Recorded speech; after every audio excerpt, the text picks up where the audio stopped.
And this is what happens. It's often just stepping back and breathing for a minute. The answers and mysteries can sometimes come into better focus, and they can even sometimes be revealed. And that's what happened to me. Welcome to Driven By. I'm Sam Coates. On this show, I talk to people who have boldly blazed their own trail. I break down what drives them, the risks they take, what they've learned, what's most important to them, the ups and downs along the way, and I hope this helps you find what drives you. My guest this week is Shawn Askinosie. You may know him from his company, Askinosie Chocolate, which was named by Forbes as one of the best 25 small companies in America, or being named by Oprah as one of the 15 guys who is saving the world. Askinosie Chocolate imports beans directly from Ecuador, the Philippines, and Tanzania to his factory in Springfield, Missouri, where they make their chocolate. In addition to this work, he has also written the book Meaningful Work, founded Chocolate University, and co-founded the Grief Center. This is a great conversation that covers much more than just the story of Askinosie Chocolate. We cover finding joy, the threats of having a driven personality, relationships, experiencing clarity, a life of being inserted by doing, the discipline of sticking to your principles, and more. You can learn more about Shawn at askinosie.com. I hope you enjoy this week's episode. Hey everybody, I'll just make this easy. Do you need insurance? Do you want another opinion about your insurance? Just go ahead and call Matt Haga with State Farm. It'll be easy. If you're thinking about it, just do it. We do have listeners to this show from all over the world, so this offer is only for listeners in the state of Tennessee and Mississippi in the United States. Matt Haga State Farm offers auto, home, renters, business, and life insurance. Go to matthaga.com. That's matthaga.com and contact them. When you contact Matt, tell him I sent you. Now more than ever, it is harder to fly. That's why you need to know of AB Jets. If you want to be efficient with your time and fly with one of the safest private air companies in the world, then you need to use AB Jets. AB Jets has received the prestigious Argus Platinum rating the last 8 consecutive years, which goes to less than 5% of operators in the world. AB Jets is one of the largest Lear 60 jet companies in the United States, with nonstop access to most destinations around the U.S. Efficient, clean, and easy to work with, AB Jets is an experience that gets you where you need to go on time and with no hassle. Go to abjets.com for more information and book your trip today, or call them at 888-520-JETS. That's JETS. Now we're going to get back to the show. Shawn, great to see you. Likewise, great to see you. Curious, have you ever thought about leaving Springfield? Well, technically I have, because I don't live in the city of Springfield anymore. 2 years ago, my wife and I moved to a neighboring county. So my commute's about 25, 30 minutes. And so I live out in the sticks. And oddly enough, my grandparents were huge inspirations to me in starting my chocolate business about 14 years ago. And they have long since died, but they were farmers. They were very kind, patient, sweet people, good hearts, lived a very simple life on a small farm, lived on that farm, same place for over 65 years, married 65 years, same church for 65 years. Wow. And they were just, their neighbors loved them and they loved their neighbors. And they worked really hard, milking cows, plowing the fields. And when I spent a lot of time there growing up, and as a young person, I had zero appreciation for it. So, and I was a little jerk about it too. I didn't want to bale hay. I did not want to hoe the garden. I didn't want to do any of that. They had one TV station. All I wanted to do was watch TV and eat, Captain Crunch with Crunch Berries, which they would buy for me. And now I wish I could take that back, and I wish they knew how grateful I am for their their model. I think they do know in some way. But I remember thinking as a kid, I will never live anywhere near this podunk place. And right now I am in the same zip code. I'm in the same telephone prefix, and I live 5 minutes from where my grandparents' farm was. And so that's a very long answer to your question. And the other time I did think about moving to Austin in 2009. And I was very close to pulling the trigger on that. And it ended up me not having enough confidence in the economy at that time to be willing to fly so close to the ground from a cash perspective. So I just didn't want to do that. But my wife is very debt averse, and she loves Dave Ramsey and all that stuff. And me, I would borrow whatever you have in your pocket. And so I have honored her opinion about those matters, and it's kept us in good stead. And so, but it also means that I can't take advantage of opportunities like ones like that, that come along. But it's certainly not a decision that I regret.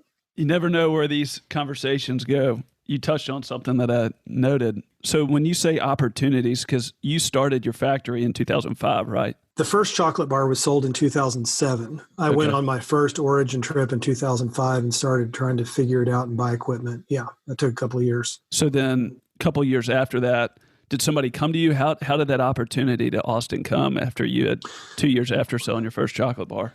My wife went to school there. My wife's family lives in Texas. I first practiced law in Texas, and even though I'm from Missouri, so I was very familiar with it, and I had a law license there that I could reactivate.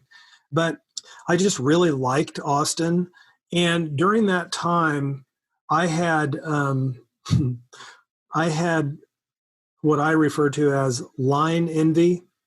And what I mean by that is, like, if you go to New York City or San Francisco, and not now, but let's say last year and the previous years, there would be lines forming for people to buy stuff at shops, right? Like food places, like cupcakes. I'm thinking in particular in New York, and donuts and stuff. And I remember thinking, oh, I'm never going to have a line in Springfield, Missouri, and the place that I am. I'll never have a line. And I haven't really, maybe during the holidays, I don't have a line. And I thought, I want a line. So I thought, what city can I go to that I'm familiar with, that's not too far away? So Austin was it. I spent a lot of time looking at other places in Texas, but I was really close to doing it. Like selling building, buying a building, whatever. Yes, the whole thing. And then believe me, moving a chocolate factory is not like moving your house. There's all kinds of plumbing and electrical, and you can imagine, given your career, how challenging that would be. Right. And so, but interestingly enough, my daughter, who is a co-owner in the business with me, she's our chief marketing officer, started working for me when she was 16. She and her husband live in Austin now and have for several years. And so my wife and I got a little place there like a year ago or so. And now, even during the pandemic, we're back and forth all the time. We kind of have our own little pod because Lauren works from home. Her husband works from home. I do. And Lauren just had a baby in July. So her name is Goldie. And Congratulations. Yeah, thank you. So, that experience as a grandfather has changed my life dramatically. So, yeah, but that opportunity was a very real opportunity. The money was available to me through the SBA. And I just, contrary to my nature, I did not want to take that risk. Now, I'm glad I didn't now, really. Are you thinking about opening up a retail shop in Austin now? No. And keeping your factory? Yeah, no, I don't think so. One of the reasons I don't regret the move to Austin, it is really, really, really, really, really hot in Austin. Like, I was just there in July and August, and it's too hot for chocolate. You can't do it. So there's like 3 months you really literally could not sell chocolate in a retail store because the moment somebody walked out the door, it'd melt before it even got to their car. And that also presents all kinds of challenges for shipping and logistics. And so I really kind of lucked out because I didn't contemplate that as much as I should have back then. And now I like our little retail store. We have a storefront in Springfield, and it's small, and of course it's closed now. We have a walk-up window, but our strategy is we've really deepened our efforts to move a lot online. we sell to about 800 or 900 stores around the country, smaller specialty food stores. But a lot of our efforts now are in developing the e-commerce experience, just direct to consumer, which really is consistent with our philosophies of direct trade and working directly with farmers and staying small. I mean, you haven't asked me, but I mean, we only have 17 full-time employees, and that's about the number we've had for years. I don't want to really grow very much at all. Right. And I have some goals in terms of top line growth, but really it has more to do with cash flow and debt reduction and pay for people and stuff like that. Yeah.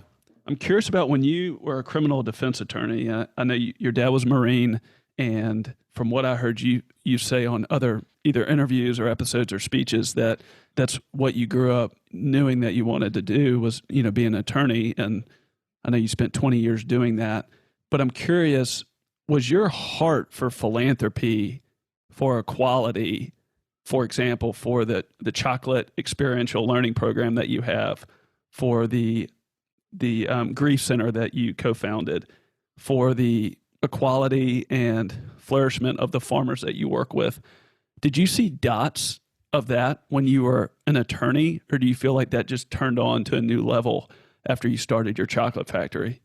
I can trace the dots back to college. So I have always had that kind of influence in my life, and it really probably started with my parents. My dad, as a lawyer, was very socially active and started legal aid in our community, and I used to go with him when I was little, when he would just have me sit there and clients would line up, and it was all free of charge. And my mom was active in the community, and I told you before about my grandparents and the sort of mindset that they had about how hard they worked and how much they helped their neighbors and vice versa was really ingrained in me. And I think after my dad's death, like it or not, because I certainly didn't intend on this, but it really did exercise my compassion muscle, and not by choice. And so by the time I got to college, I was very moved by situations that would sort of come across my dashboard of sorrow, poverty, of pain and suffering. And the first real example I can think of right after law school, I'm practicing at a big firm in Texas at this time, and I started a literacy education program in Tarrant County in Fort Worth for people who were on probation. And young lawyers would volunteer their time to teach probationers how to read and write. And I started that literally the first year out of law school.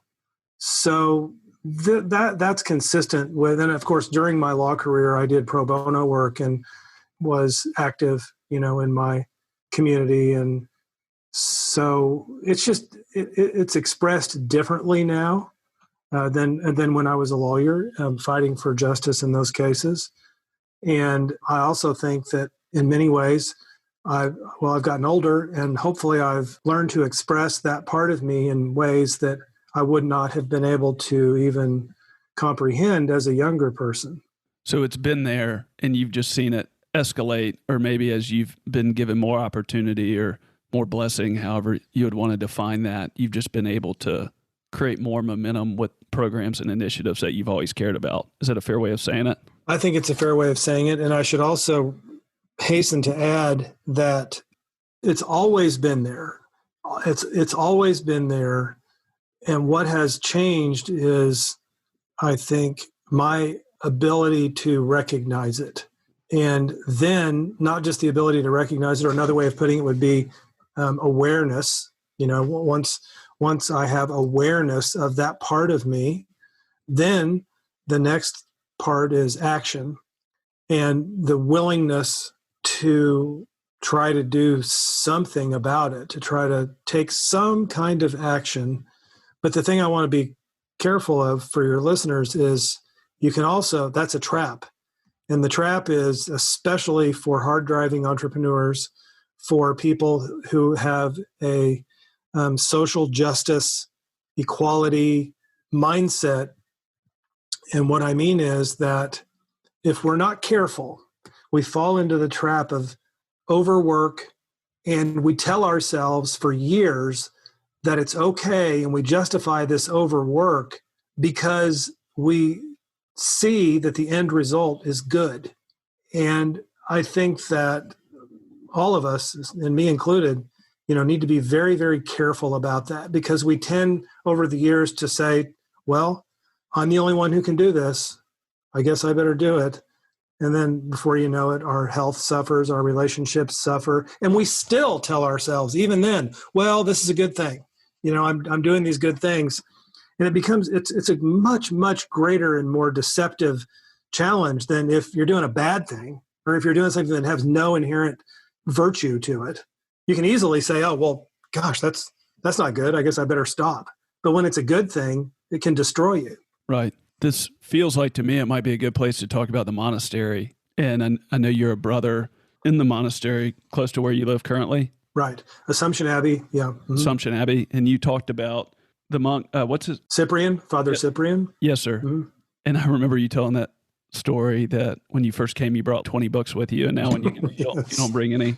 Right. How do you incorporate those lessons or the teachings that you've learned, I assume, through the monastery into your daily rhythms to where you try to stay out of that trap that you just talked about? Well, one of them is just by staying connected to the monastery. And so now I can't go there, but I talk to Father Cyprian frequently, and Father Paul, who I also write about in the book. So, some of it's just very practical. In one case, Father Cyprian, he doesn't do this very often, but I was getting ready to start or launch a new school lunch initiative for malnourished children in the Philippines. And Father Cyprian said, in a very gentle way, he said, don't do it. Not as direct as I just put it, but he said, don't do it, because you should wait until you conclude the first feeding program that you're working on in the Philippines and then go to the next one. And his reasoning was what I just said, which is that it's a trap of doing. And Father Paul is the one who gave me this aspiration to live by, which is that he specifically felt for me, which is that I need to live a life of being inserted by doing, not a life of doing inserted by being. And that changed my life in a very positive way. So I said aspirational because I will be aspiring to that notion for the rest of my life, because I am so, driven, and it's part of my nature and personality. But this idea of living a life of being inserted by doing, the first way that came up in my life, and it came up through Father Paul, had to do with prayer. And so before this time, I would have a time of listening to scripture or music or whatever when I was doing something else, getting ready for work or driving to work. And I was just honest with him about it. This is when I was applying to be part of the Family Brother program 7 or 8 years ago, or 8 years ago or so now. And he said, that's not going to cut it, And I was, of course, I wrote about it, and I was very articulate about it, and, approached it in pure lawyer fashion. And he said, that's not going to cut it. And what he said, and this, you would think, duh, and I'm sure your listeners will think that. And he just said, pick a time of day that's completely dedicated to this practice. It doesn't have to be long. Just do it. And I have had a contemplative prayer practice since I first started going to the Abbey 21 years ago. But it was sporadic and it wasn't rhythmic. One of the things, I'm not Catholic, I'm Episcopalian, but one of the beautiful things about the daily office, that is these 7 prayer services a day, is of course the content, but even maybe more importantly, the rhythm of this practice. And so as a lay person and a family brother, or just, anybody, could I commit to just one time in the day that is the place of my rhythm? And yes, and so I've been doing that for 7 or 8 years now in the mornings, and I rarely change it up. And that's the first most practical thing. And of course, one former monk that I am friends with often said, that after he left the monastery, the goal was to bring the monastery with him, that the monastery would be in his heart. And this is something otherwise known as integration. Right. And so that's the idea. The idea is not to have, multiple peak experiences, contemplative, meditative peak experiences when visiting the Abbey. The goal is to bring it with me and bring it into my daily life, into my business life. So there are multiple instances where I can point to and say, okay, well, this thing that we do in business is directly connected to the monastery. You work with farmers in 4 different continents, correct? 3 continents, but 4 origins. Yeah. Okay. Yeah. So how do you think about the internet? How do you think about email? How do you think about news?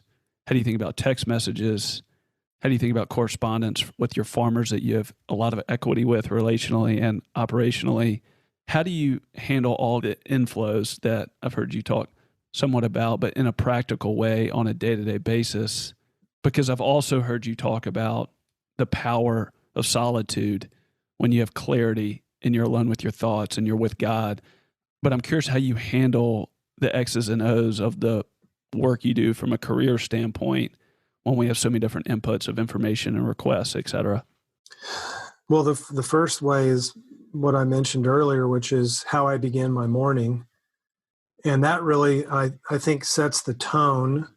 Again, aspirationally, it sets the tone for my day and for how I'm going to be in the day. And I think that is really important. And from a practical standpoint, I don't have a really fancy methodology as to how I approach it, but I'm careful about it. And I'm careful in particular about social media. And I'm in a fortunate position where my company is on social media and it's handled by my daughter and someone else. And I don't have to do it and haven't had to do it for a long time. And I'm grateful for that. And that has, really been a big deal for me. Sometimes I will post things on Facebook, not very often. I'm not on Twitter. Really haven't posted on Instagram in 4 years. It used to really pressure me when I was on origin trips. Instagram itself, it's like a person, but it was pressuring me to do things, and to not really be fully present with farmers and stuff. So it is, I think about this a lot, actually.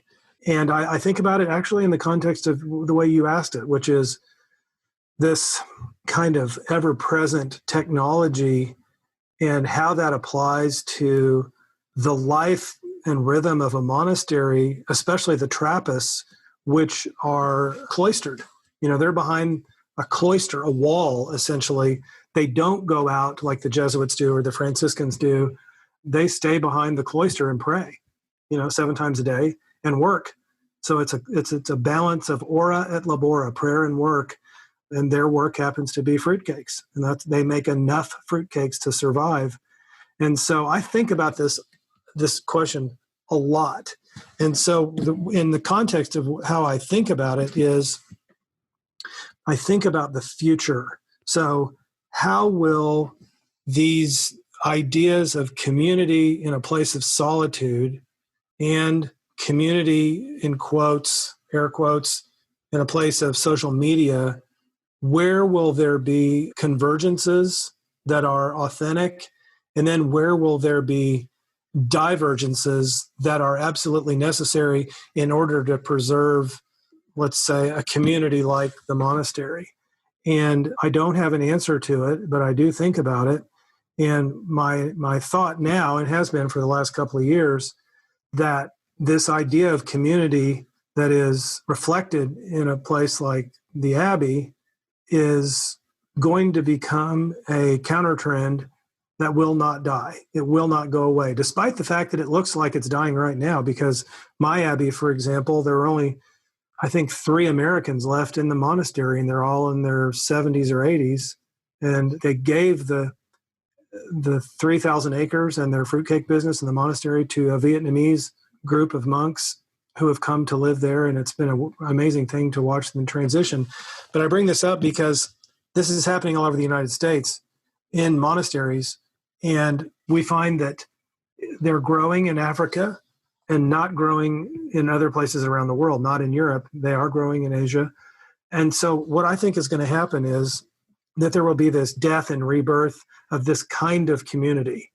And I don't know what it will look like, but especially now, I think we've seen during the pandemic that there is a true hunger for community. It's always been there, but we can see it now more clearly than we could see it, say, 15 months ago. And like I said, I don't think this is going to be community in the sense that, you and I have seen in terms of communes, or I think it will become expressed in a different way, in a new way, perhaps, that is meaningful to our modern culture. And I'm excited about it. And I think that, the rule of Benedict, which has governed monasteries for 1,500 years, is alive and well. And I just think that it will begin to take new form. And I'm excited about it. That's really neat. And it just seems like it fits into other things as well. Because of the way things are, things change. Things don't continue exactly as they were, but they're reborn, or there's kind of an open-mindedness or a kindness. And then it continues on. The same foundation continues to drive the overall essence of truth that brought it up to this point, I guess. At least that's how I heard you describe it. That's what I think, yes. So I know you've talked, it was a 5-year period transitioning from being a defense attorney to starting the chocolate factory, which that's so applicable itself. But I've also heard you talk about how when you go to your pain, it helps you find your purpose. But you went to the hospital, you started serving and being with elderly people that were unfortunately dying, but you were loving on them, praying for them. But how did that experience of facing your sorrow, serving other people, how did that lead you to chocolate? The people that I visited in the hospital weren't just elderly. They were not children, but they were dying. So they were part of the palliative care unit at the hospital, which is sort of like hospice in the hospital.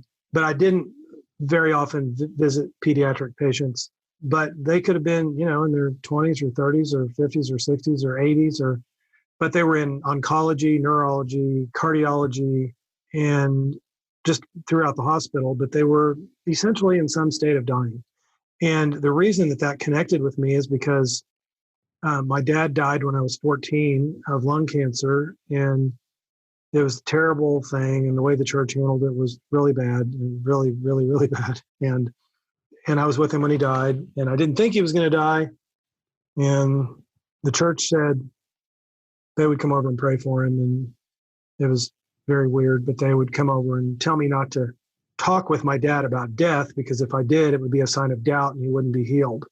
And that was a lot for a 13-year-old, 12, 13, 14 years. He died when I was 14. And so I carried that with me, for a long time, and didn't really try to make very much sense of it until, I won all my cases. I made a ton of money. I was a sought after lawyer that I could pick my own cases. And so that level of, quote, and I really do mean quote, success prompted me to start asking this question. Well, maybe I need to think about this hurt in my life, this sorrow, this heartbreak. And I did. And at the same time, I'm thinking I need to do something else. Didn't know what to do. And I was actually walking at the monastery one day, and this idea came to me to visit people in the hospital who were dying. And I did that and went through the training and all of that. And so when I would meet with those patients and, have a conversation with them about really nothing, and then I would end by asking them if they wanted me to pray for them. And that's where the conversation really deepened. And sometimes I'd read to them but I'd ask them what they wanted me to pray for. And that was the real turning point, because nobody ever did that for my dad or me, or it was always that people just presumed. And now I really consider it how can I say this in a way that doesn't sound Christianese? I really feel compelled to pray for people who are sick or really, really struggling, going through a very tough time, maybe physically or emotionally, whatever. And I feel good when I do it, and I feel like it's important, and I've done it for a long time. And a lot of it started back then.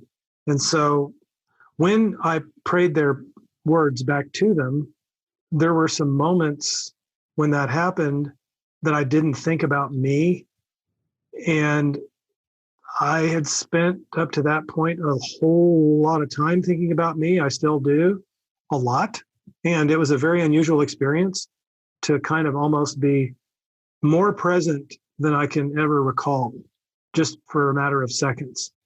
And so that experience of being with people who were my desire to serve them and to be with them was born out of my broken heart.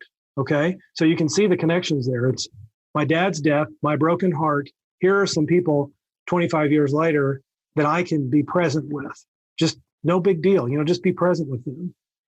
Well, when that happened, then this kind of paradox, this mystery occurred, which was this really tightly wound, hard-driven, hard-charging lawyer who had to know the answer to everything could breathe just a little deeper. And the emotional space was created, in my heart and just in my soul to just not have to read 50 books or Google 500 hours a day on what I should do with my life. And this thing that we're talking about right now, even though I've written about it, it took me 3 years to write the book. I've talked about this a lot. I talk about it in my little TEDx talk. This that we're talking about right now is very hard for people to understand. I find it the most challenging thing for people to understand what we're talking about right now, because people will often say, well, why didn't you just become a chaplain? Doesn't that mean you're supposed to become a chaplain and just go? Why didn't you go do that? Well, I don't know. All I can say is that I didn't feel that that's what it was going to be. And as I reflect on it, that experience was a bridge. That's all it was. It was a bridge. In fact, I and this will sound morbid to some of your listeners, but I loved it so much, walking into the hospital and getting my list of people to go see, that I remember specifically praying that God would relieve me of that when it was time, because I didn't want to even worship that, the feeling that I would get in doing this work. I wanted to be very careful about that. And so this experience was doing a number on me in a good way. And all I did was just listen. That's all I did. I didn't do anything. It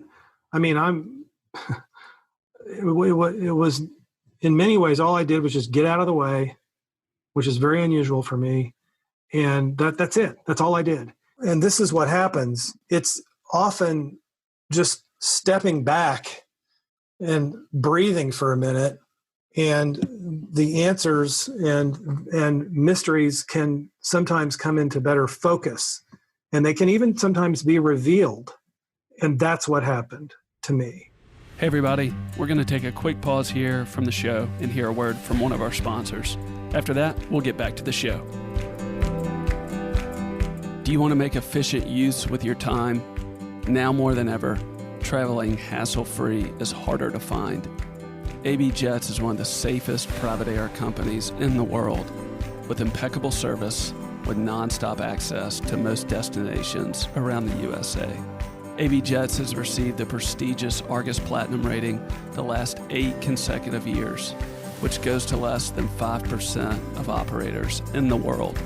Bypass the hassle and get an AB Jets jet card.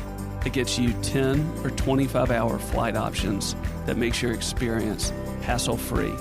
AB Jets carries up to 8 passengers and is one of the largest Lear 60 operators in the U.S. Go to abjets.com for more information or call them at 888-520-JETS. That's JETS to travel on your own terms.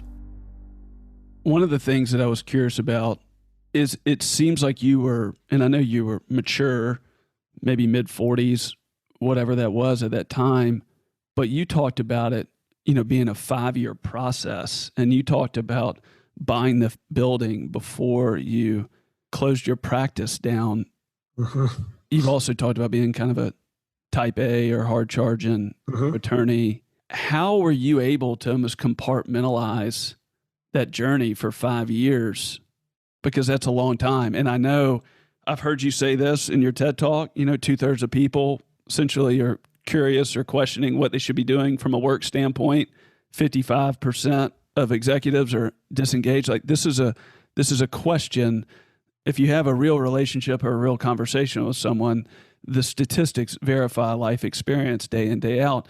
But even just from my own experience, it can create so much fear and anxiety if you're born in a society where you feel like you need to go get your education, you need to go to college, either you need to go get a job or start a company, whatever that looks like, control, Roth IRA, maybe other money if you can, control, rinse, repeat. And when your world starts to get rocked, your soul, your spirit, your being starts to become in tune with a spiritual relationship with a perfect creator, it can be a very scary place. And I know you would probably say, well, I didn't really figure it all out. I didn't have this 7-step process, but how were you able to kind of keep all the balls in the air, I guess, for those 5 years as you went through that season? Well, the first thing I would say is one word, starts with an L, and it's called Lexapro. I mean, my doctor, when I had this panic attack, I thought heart attack, but it wasn't, prescribed me to talk to a psychologist, which I did. And then she thought I needed to have him put me on Lexapro. And it really worked for a while. And I was on and off of that for a while and haven't had to take an antidepressant in years, thankfully. But truthfully, I think that,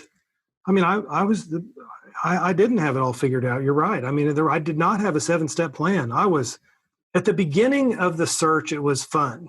So I will say I had to sort of not so much compartmentalize, but I had to order my priorities. And one of my first priorities was to keep the lights on and to keep being able to feed my family. That meant keep trying cases, keep doing a good job for clients, keep my head in the game. And you want that if you are a client and in need of the services of a criminal defense lawyer and your freedom is at stake, you do not want your lawyer multitasking, Yeah. Just kind of like you don't want your pilot doing that either. I mean, you want to know that you can depend on that person if you're, going to maybe face prison for life or worse. And so I did that. And that was very hard, not in the beginning. I had to keep my family together. Karen and I have been married for 33 years. And so I couldn't do much more than that. I wasn't capable because, like I said, in the beginning, it's fun. It's like, oh, hey, let's read, Poe Bronson's book. What should I do with the rest of my life? Oh, that's really cool. Let's Google a bunch of stuff. Let's look at things, talk to people, look at franchises. And nothing was really triggering my inspiration or passion. And then it became, after a year or two of that, I was pretty desperate. And then that's when I probably really began to almost kind of grab at things and thinking, well, this must be it or this must be it. And so what I would like to say about that time is I kept my practice together, my law practice. I kept my family together. I didn't do much else. And I did that volunteer work. And outwardly, you would, talk to me or whatever, and you would think I was, the epitome of success. But the thing that I think people should hear me say and understand is it wasn't pretty. It wasn't, I did not have answers. I didn't have anything. I mean, I started going to the Abbey back then. John O'Donohue, my favorite poet philosopher, calls this period in our lives a threshold. And a threshold can be a couple of days, or it can be a couple of decades, or it can be a longer than that. But this is what that was for me. And thresholds can be dark. And parts of it were very dark for me and very kind of like, I don't think I can go on. I'm going to not end up finding the thing I should do. I'm just going to keep being a lawyer. I guess, I'll sort of resign myself, and I think I'm feeling hopeless. But here's what I want to say about that is that no one asks to experience a dark night. No one signs up for that. But they are necessary. I think that they are necessary for the evolution of a spiritually mature person. And I also think that a threshold that turns into a dark night can be a genesis point of creativity, of beauty, of joy. And I would even say that right now, in this time of pandemic, that I'm experiencing another one and have been for a couple of months. And but I have a whole other level of awareness now than I did those many years ago. And it doesn't make it less hard. It doesn't even really make it less painful. But what it does is I have a history. So I know that there will be light. And this is what the Paschal Mystery, again, I'm not a Catholic, but the Catholics subscribe to this doctrine of the Paschal Mystery, which is a beautiful notion of death and resurrection and light and darkness and valley and mountaintop. And I am in the Paschal Mystery now. I was back then. And I can tell you right now that I am thankful for being in the Paschal Mystery. I would like to push a button and get out of it, to be honest. Like that show on the History Channel Alone, where those guys get a sat phone, and they can just make one call and boom, somebody's coming in on a helicopter or seaplane. I wouldn't mind doing that, But you know what? This is all for the betterment of my, I don't want to say soul. It's for the betterment of my contribution to this world as a loving human being. So in that sense, I'm not going to push the button. I'm not going to call the sat phone. I'm going to work my way through it without a map. And that's what I'm doing now. One of the things that I've learned doing this podcast, I started it in late May. Every time I've seen someone that was quote unquote, that I've had on my show, top of the craft, there was a fulfillment that they experienced by doing whatever they did. Even if it was faith-based or non-faith-based, there always seemed to be this service aspect. And I mean, I have police director, college president, Hall of Fame football player, entrepreneurs like yourself, more people that were involved from a philanthropic standpoint, et cetera. So that theme is there and it's clear. But when you talk about your being, your soul, your spirit, your relationship with God, and you talk about the threshold, you talk about going back to your pain, I'm curious, why do you think it is that our fulfillment and our passion is contingent on our experience and our pain? And how is that a mandatory thing for us to serve and feel fulfillment? Why can that passion not be experienced, or that value not be given off of something that we haven't experienced or suffered through? I think this that you described is a pathway. And so I would say that it doesn't always have to be that way. But I think in the pathway of, let's call it, in the pathway towards spiritual maturity, that we need to experience those doorways, those pathways, in order to reach an understanding that we don't need those anymore, in order to experience non-duality. So once we can reach a place of understanding and awareness of the non-dual nature of our soul, then I think we will understand that we don't now need those pathways in order to achieve this understanding. However, before that place, I think these pathways, these doorways are necessary. And I quote Khalil Gibran a lot, who I think typifies this when he says that our greatest joy is our sorrow unmasked. Right. And so when I went to the hospital, my sorrow was unmasked in a way that was pinpoint. It could not have been, if we were going to put this very small point on the map and say, on the map of Shawn's broken heart, where can we pinpoint the place that can now become a place of joy, where the sorrow can be unmasked? And there could not have been a better place for me to experience what Khalil Gibran is talking about and to unmask that sorrow to reveal joy. And so I don't think this is for everybody, believe me, because I mean, it hurts. And if it doesn't hurt, you're not doing it right. And so I talk to people all the time. One of my best friends, I'll never forget, he was like, I read your book. I've known it since high school. And he was like, I don't know. I mean, he's my age. And he said, I don't really think I've ever experienced what you're talking about when you say broken heart. And, he was divorced and his kids were not. And I was like, really? Really? You're going to say that? Of course you have. Yes, you have. And so what I'm saying is that for some people who want to explore this in their lives for their understanding of what Joseph Campbell calls, really beyond meaningful, he says what people want beyond that is they want to know that they're joyfully alive. Yeah. Well, if you want to know that you're joyfully alive, then you're going to need to do some kind of work like this and explore these things that you and I are talking about. And so that is what I have experienced, and not just once, but many times.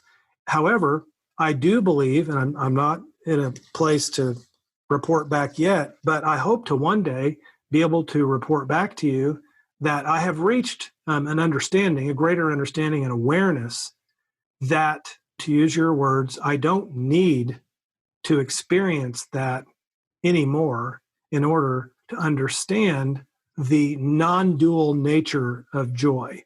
But we know that grief and joy, are sisters. I mean, Right. They are. Grief and love are sisters. But we also know that ultimately these are tools for our heart to learn these lessons and let the revelation happen and unfold in our lives in a way where we can truly experience this without having to think that we need a corollary of pain in order to achieve joy.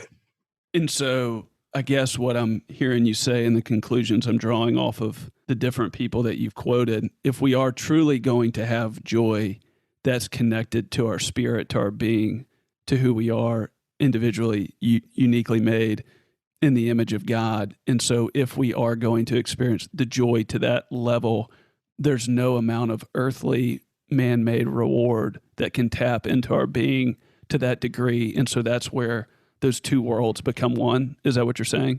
Yes. There is no external object that will be the source of that joy. I'm 32, so just two things that stick out to me personally that I love doing. One is meeting with people if they're very concerned from a financial standpoint with their business and they think that they might not make it and they're just very confused and they're not detached from the situation. I've been there before, and there's a man that is still who I'm close with today that was that for me. So I love doing that for other people. And the second thing is there's a tough period in my teenage and early 20s just with some family stuff and just some stuff, some choices I had made as well. And I just know the power of how the dark places that you can go mentally when you question yourself, you question your abilities, you're way too dependent on external affirmation and approval, et cetera. And so to sit down to have lunch, I mean, that's a deep sense of joy for me, but it's because of the freedom that I felt through somebody else that was detached. So everything that you said, it's like when you kind of process that through, you can verify it through your own life, and it seems to play out that way. Yes, exactly. It's you don't have to listen to me or someone else and believe it. As you say, experientially, you know it to be true. What you just described and what you have done is not hard. It's not hard. What it takes is the willingness to do it. That's it. I talk to people all the time. I used to. I mean, when I went to trade shows, people would come up and say, "Oh man, I can't wait till we get a little bit bigger and we're going to do some of the stuff that you're doing. We're going to profit share with farmers and we're going to do all that. And I say to them, why are you waiting? What, you can do it. Anybody can do these things that we're talking about. Anybody. Just like it. I mean, like, how did you find this person or people? How did you come across the people that you were saying that you helped? They came to me. Yeah. How did they know you? I mean, I spoke at a conference and I was just really raw. I just didn't hold anything back. And a guy was shaking afterwards and he says, hey man, I really need your help. I need some time. And I was supposed to leave town that day and we met, and then I flew down and met with him. Mm-hmm. That was one. And then as far as some of the other things, I think just by doing what I'm doing now, I mean, people reach out over email, et cetera, text, but they get your information over social media. But there was somebody here in where I live, Memphis, Tennessee, that same thing. And I guess he heard the vulnerability. Yes. Okay. That's it. So you were open. Our default state is not open as humans currently. Right. And so you had to have a willingness and a desire to be open. And whether that was in the words that you used, for example, in your conference, or the words that you use now, as you speak on your podcast, whether it's the tone of voice, whether it's your presence, just with no words that send signals. This is what I'm saying. So the willingness to be open is perhaps the hard part. Then when this person came up to you after the conference, your spending time to help him was really not the hard part. I mean, of course, you had to maybe readjust your travel schedule, but this is what I'm saying. So if people think that this pathway we're speaking of is somehow requires like this great philosophical understanding or religious understanding, no, it doesn't. It doesn't require that at all. People ask me, I've been on a lot of podcasts, and people ask me, they invariably ask me, well, what's if you were just going to give one bit of advice, and I say this all the time, and I never tire of saying it. And that is this very simple idea of, do you know somebody who needs you? You surely you know someone who needs you. Well, go help them. Go help them. Roll up your sleeves. You don't have to join a board of directors. You don't have to write a check. You don't have to, just help them. Be present for them. This is what Gandhi was saying about if you want to find yourself, lose yourself in the service of others. You don't have to read 10 books and join a thing to figure this out. You just have to have the willingness to do it. And then you're not doing it to just, means ends thing. You're saying, I'm doing this with expecting nothing in return. Truly, it's a form of surrender. And that's hard for us in this day and age. Surrender is hard. How do you maintain that lifestyle? Because you've written a best-selling book. You were named a few years ago by Oprah, one of the 15 guys who are saving the world. I mean, it seems like you kind of put a lid on publicity, and you could have a lot more if you wanted it. You could grow your company more if you wanted it. But how do you live with that humility and that service? Or has there ever been a temptation to kind of get a little bit bigger of a platform and kind of blow it wide open a little bit? Yes, of course, that temptation is there. There are times when I wish I sold more books, or I wish that more people were impacted by the book and felt moved by it, or I wish we sold more chocolate bars this month, or, of course. I mean, I experience all of those things. Father Richard Rohr, who I follow carefully, said one time that he prays for a humiliation every day. Oh, wow. And I don't do that, but I'm open to it. And I do remember times praying, Lord, if I get a humiliation today, could you please make this thing that I'm about to do not it? but what I'm saying is that, remember, everything I'm talking about is aspirational. So I can only authentically answer your questions or talk to you about some place that I've been. I can't really authentically tell you about someplace I want to go. I can tell you I want to be there, but what I can say is there are times in my life, not all times, but there are times in my life in which I feel as though I am uplifted by something. and I can't describe it, but one way of describing it would be peace. And it doesn't mean that it doesn't mean that I'm not driven. It just means that I have a peace sometimes. And so that is what I surrender to when it comes to me wanting to get bigger or become more known. My true heart is that I want to become more and more aware of my true self, as Thomas Merton would say. And I want to know him better. I want to recognize him more. And when I recognize him more, I will, and I see greater revelations of my true self, I will then see Christ more and better, hidden in God, with me hidden and nestled under the wing, so to speak, of my true self. That's what I want. That's a lot. That's a whole lot, but that's what I want. And I want this, more than anything, really. So it's my expression, it's my prayer. And so that means that there are times when I say to myself, oh man, why didn't the New York Times pick our chocolate or instead of these other 10? And I'm just like anybody else. I'm like, oh man, that is a bummer. Why didn't we win that award? But then I'm fairly quickly reminded that I've surrendered to something else. And it's okay. It's okay. And I'm surrendered to that as a practice. And so I will allow myself to be guided in a way that won't be, look, I mean, you've heard me say it. I'm in a tough spot right now. I mean, I'm in kind of a dark place, and it's not a new spot for me, but it can be intense. And I mean, I can't focus on why didn't I win that award or why weren't we in the New York Times, whatever, when I'm in the dark, looking for, I can't even see my hand on some days. Now, I don't want to send the wrong impression. I'm not, but what I'm trying to say is that I'm so prayerful about it, and I'm doing a lot of work on it that I don't have time to think about why I wasn't in the New York Times, or that's like this. It's way far away from me because I've surrendered to another kind of practice. And it's taking me somewhere. I'm not taking it. It's taking me. Right. And I let that happen.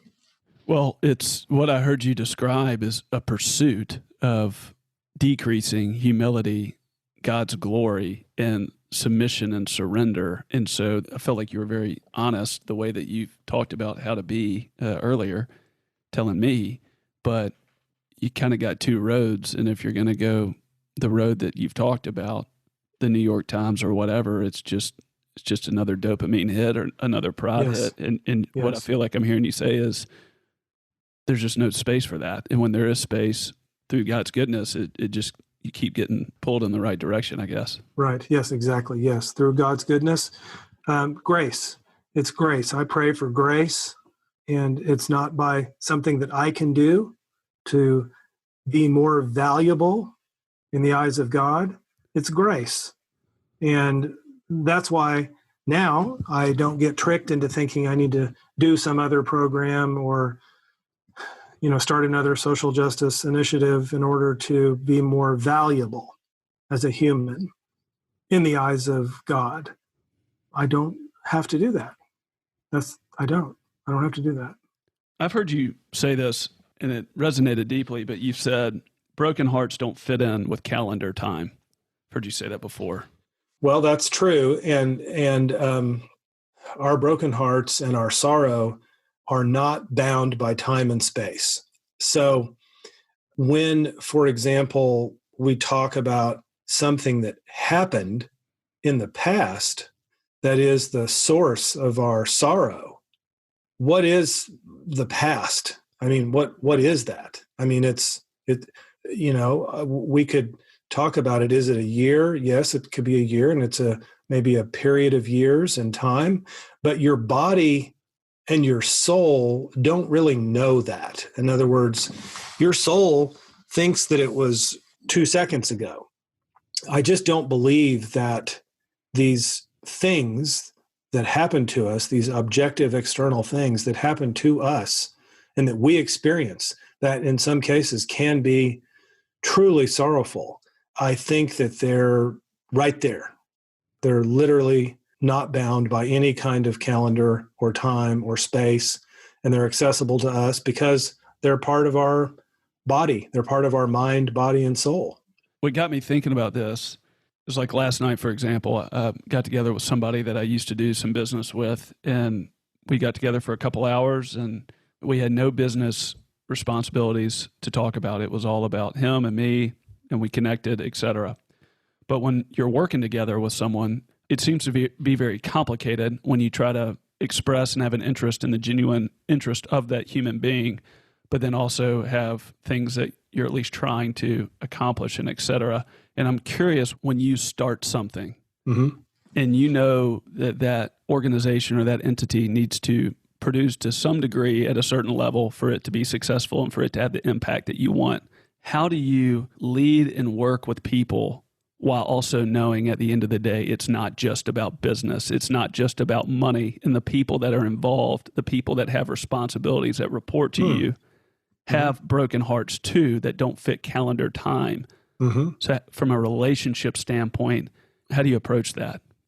I think that sometimes it depends, for example, I think it depends if the person is an employee and in any one of those organizations, then I have a responsibility to remember in the back of my mind what you just said, that this person is also healing and trying to heal their own broken heart in their own way. But I'm careful to not probe that. I don't do that. I don't try to be the counselor in chief when it comes to that relationship. And what I try to do is just lead by example. I'm very open about these things that we're talking about. And so it's easy for someone that I work with to see what I do and what I say, and do those things match up? And am I a person who has built a history of doing what I say I'm going to do and behaving in that way, which in turn builds up trust. It's easy to say something as a leader. It's easy to write a memo and say this is how it's going to be. It's much more challenging to build a character state. And this is what we're doing with our product. So when I told you we pay farmers this amount of money and, look at this transparency report, doing that for 1 year is fine. But what we're doing is we're unfolding this as we go so that anyone can look at it. And if they've been connected to us over time, then there's this character state of trust that is developed because we've been doing it for 14 years. We were doing it for 4 years, and then we were doing it for 10 years, and now we're doing it for 14 years. And I think that this is important because in the same way that people who work with me or work for me in any of those organizations that you said, they can see for themselves and make their own determination about this character state of trust. Now, if the person that we're speaking of maybe perhaps were peer-to-peer with me in these organizations, then I might be more willing to offer some coaching advice, even though I'm not a coach, and make sure that I'm very sensitive to their own broken hearts, and I might be more responsive and more direct than I would be if it wasn't peer-to-peer, because I just want to be careful that I'm not intruding on someone else's private experience. So this working with me is not like everybody sits in a circle every day and shares, in support group style. It's not like that. Although it might actually be a good thing. But because we do use support group method at Lost and Found at the Grief Center, and I myself am a facilitator in these groups, and I've been with team groups for 10 years now. And it is a very proven model, but we wouldn't use that in business. And so, and this is a good question that's coming up. Let's take, for example, right now, we have customers, some of them who own nice specialty food stores around the country. And let's say we had a customer that wasn't really that pleasant to deal with before COVID, but we've had a long relationship and it's okay. We can deal with not even disgruntled, but just challenging customers, let's say. And anyone who's listening who has a business, we could talk for maybe an entire podcast series about challenging customers. But when you overlay COVID on top of a challenging customer, it's too much, and what ends up happening is these customers can express themselves in a way that is unacceptable, mean, raising their voice, yelling, and just rude. And so what I've talked to our team about recently is to please remember that there's a stress out there that is both individual and collective. And it is manifesting itself in ways that will surprise us and in some ways that won't surprise us. But we need to be alert for people who are suffering, but that express it in ways that is not acceptable to us, so that we can give them a little grace.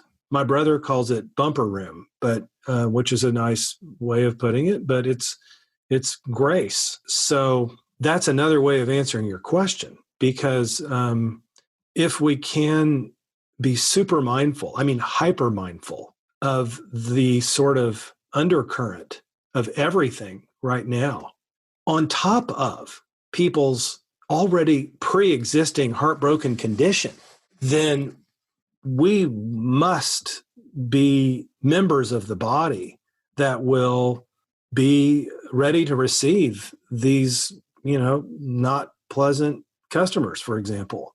We're not going to let them, cuss people out. And I'm not talking about, way, way over the top, but we're going to give people some bumper room. And I think we're called to do that. And the only way we can do it is if we're aware that it's happening and that it's going to happen. And, pain triggers pain. And so what we're finding is that folks who thought that their broken heart was put in another room and the door was locked are now finding that that's impossible, that the broken heart that they thought was in the room and the door was locked is now open, and it's making its way into our lives, whether we like it or not, and it's being triggered by this crisis that we find ourselves in. And it's massive. And so we as business people, I think, have a responsibility to be aware of it and to be part of the solution in ways that we could never have imagined even 2 years ago. How do you think about something I've heard you say before, where you said imperfections are beautiful in their own right? And just to say back to you what I've heard throughout our time is you're in this own season of yours, of you're working through things and you're trying to figure things out. And it's hard to see, from what I heard you say, it's hard to see your hand in front of your face. You've talked about how you were there 18 years ago or whatever it was exactly. Talking about now, we've talked about COVID. We've talked about the complexity. We've talked, obviously, the pain that's there just from the pandemic itself, but then supply and demand and logistics, and then talking about shifts and arranging. But I experience you being very courageous and very bold and still sticking to the core foundation that you live off of and that you wrote about. So I'm curious how you have been able, like even in a season like this, to still understand the imperfections, to still understand the challenges that just keep popping up, but to still live with this sense of grace and humility and not lose hope.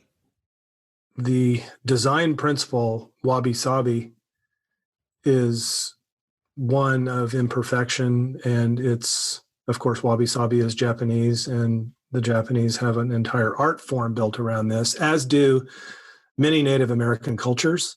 And in your own design work, Sam, I'm sure that you have deployed these ideas of imperfection in your work to highlight the beauty of the imperfection itself. Right. And it's a design philosophy, but it's also a life philosophy. So I think the answer to your question for me personally right now is that I do some practical things to sustain. And one of them is, as I mentioned before, is I have a routine that is, some would say, is a ritual. I don't think ritual is bad. I remember growing up as an Episcopalian. I was confirmed in the church, and I was an acolyte. And I remember thinking as a young person that this is all ritual, and why do we do this, and why do we genuflect, and why do we? It doesn't mean anything to me. The Nicene Creed, I can say it backwards, doesn't matter, But as an old guy, it's taken on a complete new meaning for me. And so the ritual, the rhythm, the words, and the intention have taken on a completely elevated meaning that they didn't when I was young. So that's one. Another thing is I have a few really, really, really good friends. And during this time, I have reached out to them and made certain that it was permissible for me to be open and express my need for help. Wow. And to make sure that they were willing to receive that. And that has been just an amazing support for me. The other thing is I started back into weekly therapy, just on the telephone. And I haven't done that in a long time.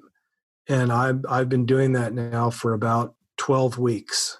And that has really been a help. So these are, very practical things. But I also would say, too, that I return to my roots of spiritual practice, spiritual reading.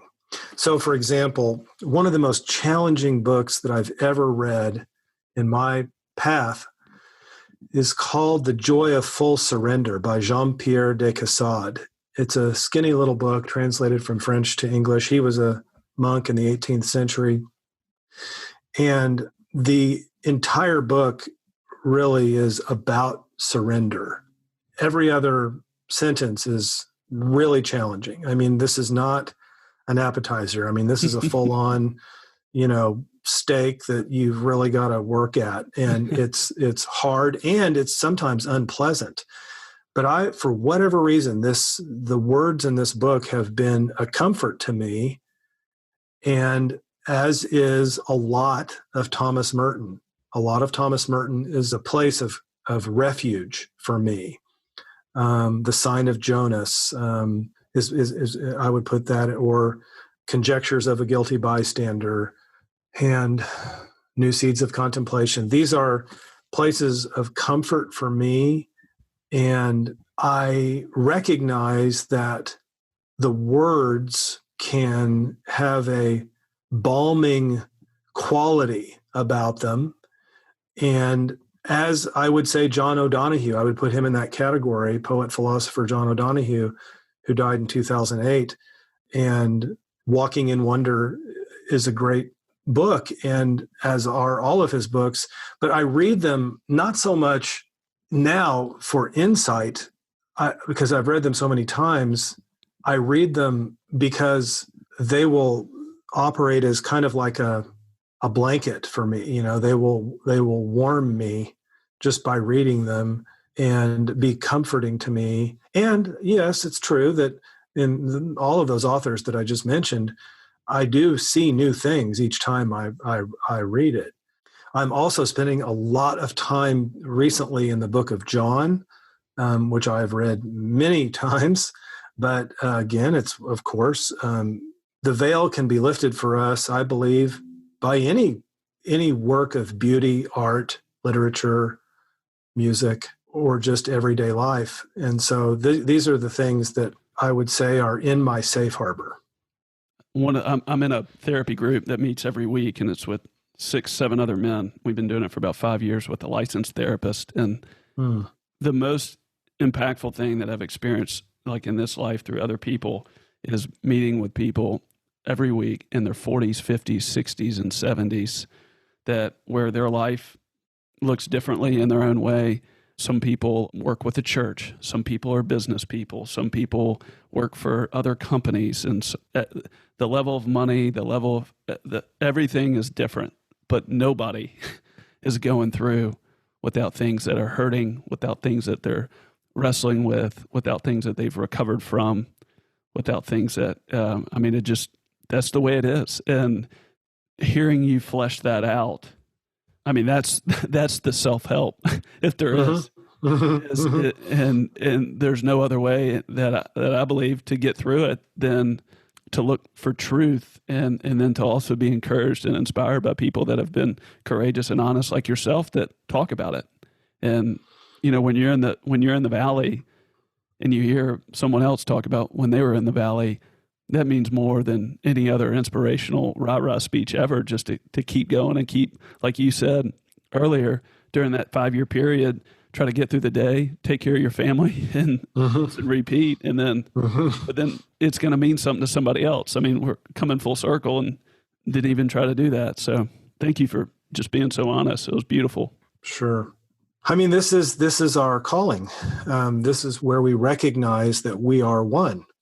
This is the place of recognition and sight, and where the mystery in some cases deepens, but in other cases it is revelatory. And that is that we're here for each other. And the reason is because we are each other.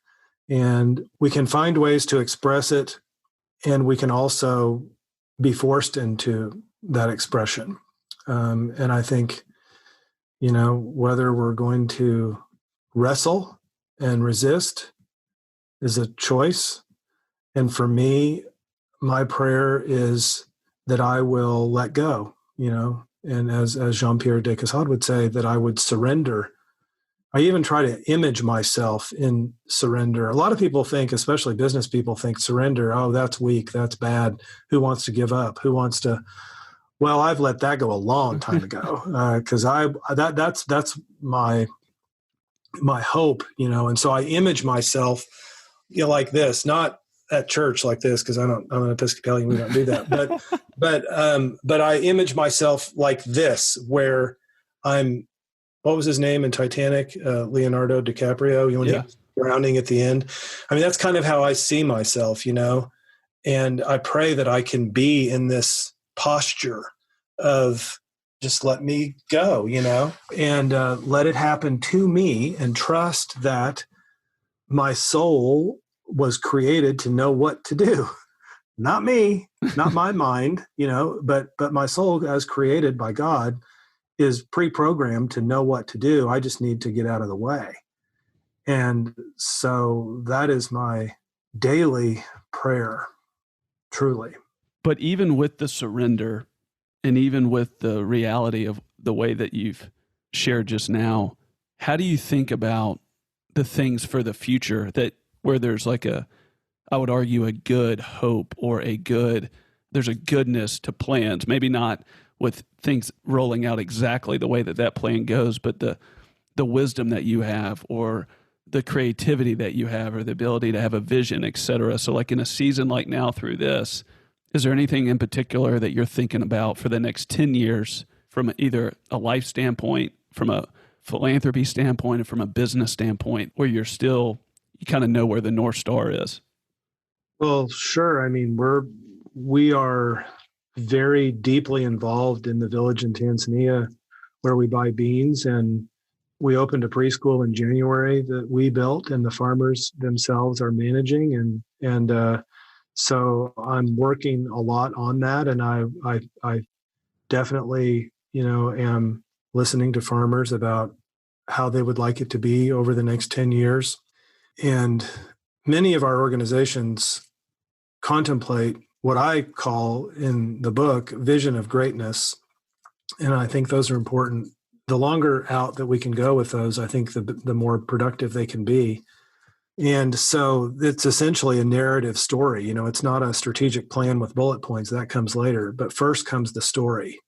And the story in narrative detail 10 years out is absolutely something that I work on with all of the projects and organizations that I'm working on.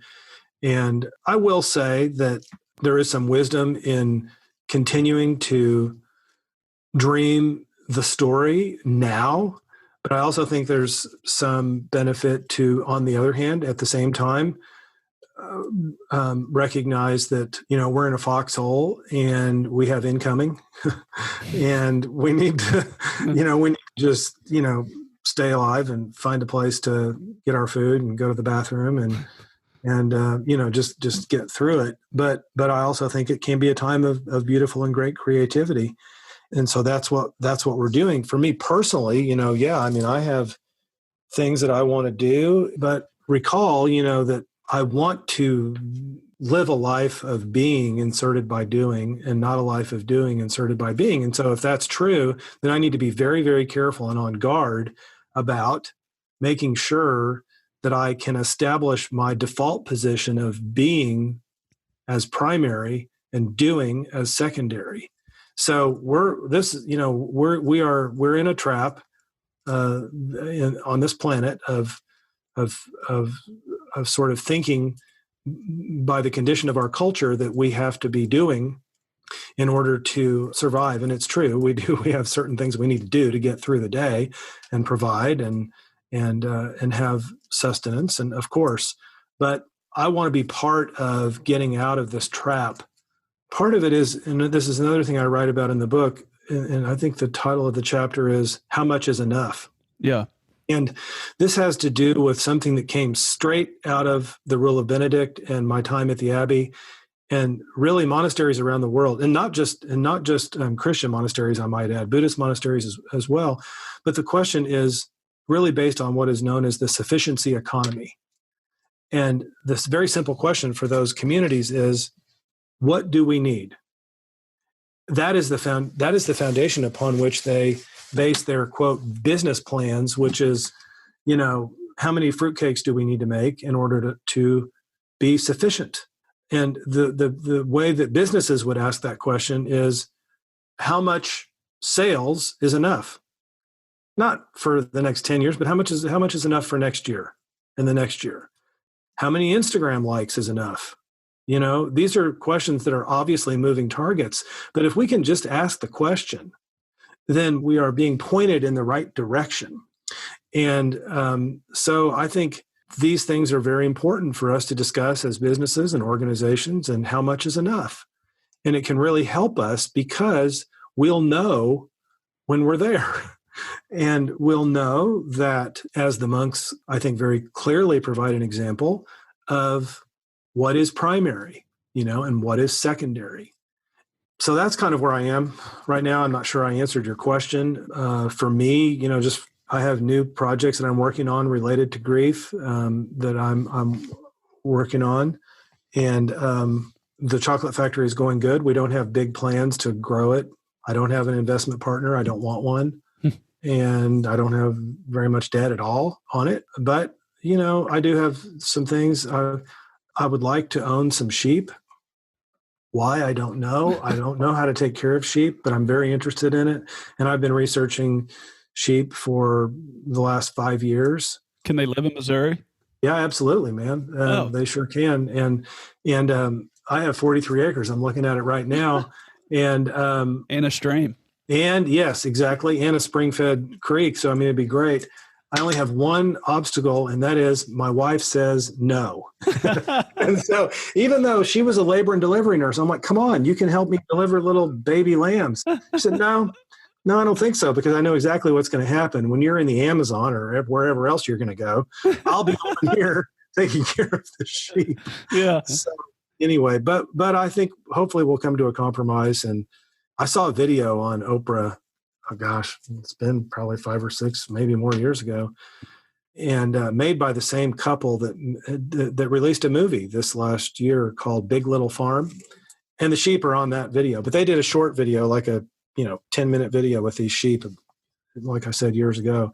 And I was just completely enamored by this idea of raising sheep. For me, I would want to do it for the wool. I don't want to do it for meat.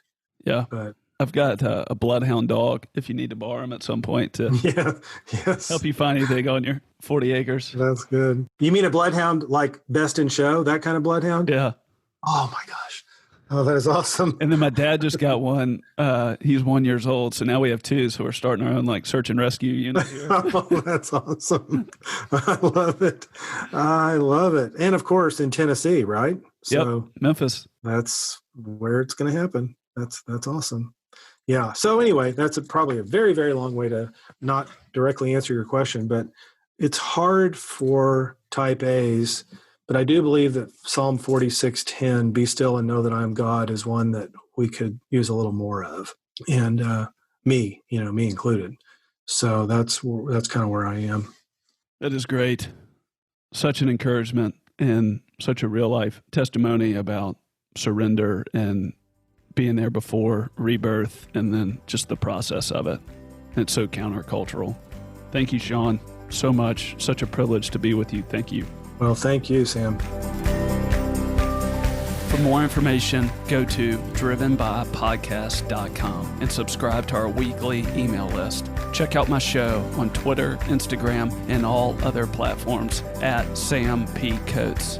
If you like the show, spread the word and tell a friend and leave a review. This really does help.